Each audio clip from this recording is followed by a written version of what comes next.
आज रिफाइनरी के उद्घाटन से एक दिन पहले जिस तरीके से आग लगी और उसके बाद कार्यकर्ताओं में निराशा इस बात की है कि प्रधानमंत्री जी का जो कल का दौरा है वो स्थगित हो चुका है। क्या कुछ अंदर हुआ था, कैसे आग लगी? क्योंकि कर्नल मानवेंद्र सिंह स्वयं वहां पर थे, सीएस के साथ थे, वहां घटनास्थल पर देख करके आए हैं।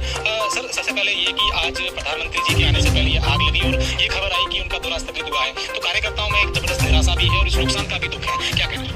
निराशा तो होगी क्योंकि इतने समय से हम सबका सपना था, राजस्थान की जनता का सपना था कि हमारी जो सबसे बड़ी इन्वेस्टमेंट का जो उद्योग का जो इन्वेस्टमेंट रहा है, ये रिफाइनरी जिसकी पूरी चर्चा देश में हो रही थी कि इसका उद्घाटन होने वाला है और ये एक बहुत बड़ा सौगात है हमारे लिए, देश के लिए, रेगिस्तान के लिए, राजस्थान के लिए। तो जब वो पोस्टपोन हो जाए कुछ कारणवश तो निराश तो हम होंगे, सभी निराश हो गए। इन्होंने सबने मेहनत करी है, कार्यकर्ताओं ने इतनी धूप में, इतनी व्यवस्था में सबने मेहनत करी है, कर्मचारियों ने करी है, कंपनी वालों ने करी है, तो निराशा तो रही, दुख है क्योंकि नुकसान होगा। क्योंकि अभी तो पर्सन हो नहीं, मैं नहीं कह सकता कि कितना खर्चा लगेगा, लेकिन खर्चा तो बहुत लगेगा क्योंकि ये बड़ी टेक्नोलॉजी है, बड़ा कार्यक्रम है, तो खर्चा और बढ़ेगा, उसका भी दुख है। आप सर स्वयं खुद अंदर गए थे जहाँ घटना हुई थी, जहाँ आग लगी थी, आपके साथ सीएस भी थे, तो क्या कुछ ऐसी बातें सामने आई है? वहाँ टेक्निकल लोगों ने कुछ बताया कि क्या कारण रहे होंगे आग के? और सबसे बात दूसरी बड़ी है कि कितनी बड़ी लापरवाही अगर इसको हम कहें, क्योंकि जिस रिफाइनरी को अत्याधुनिक BS6 रिफाइनरी कह रहे हैं उसमें इस तरीके से उद्घाटन से कुछ घंटे पहले आग लग जाती है। मशीन है, मशीन कब फेल हो जाए कौन कह सकता है? बड़े बड़े हवाई जहाज फेल हो जाते हैं, बड़े आपके बहुत अच्छे फोन फेल हो जाते हैं, तो मशीन का कुछ कह नहीं सकते।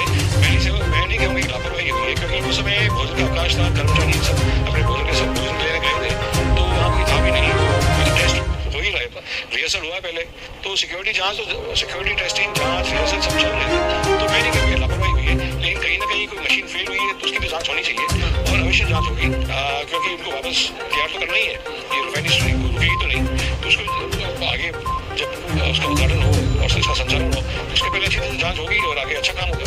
प्रधानमंत्री जी का अगला यहाँ कार्यक्रम उद्घाटन कब हो सकता है, क्या संभावना है? क्योंकि लोगों में उत्साह है, क्योंकि जिस तरीके से आप लोग मेहनत कर रहे थे, लगातार 4 लाख लोगों से मिल रहे थे, पीले चावल बांट रहे थे, तो वो उत्साह अभी बरकरार है। हालांकि दुख है, लेकिन वो इंतजार कर रहे हैं कि मोदी जी कब आएंगे। वो तो उत्साह तो है और विश्वास है कि ये उद्घाटन रिपेयरिंग तो मुझे आप समझो कि 3-4 महीने तो कम से कम लगेंगे इसको रिपेयर करने में।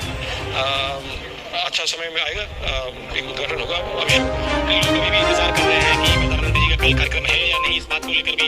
अब आप ऑफिशियली तौर पर भाजपा के दिग्गज नेता हैं, स्थानीय जनप्रतिनिधि भी है, आप हर जगह गए हैं, क्या उनके लिए मैसेज?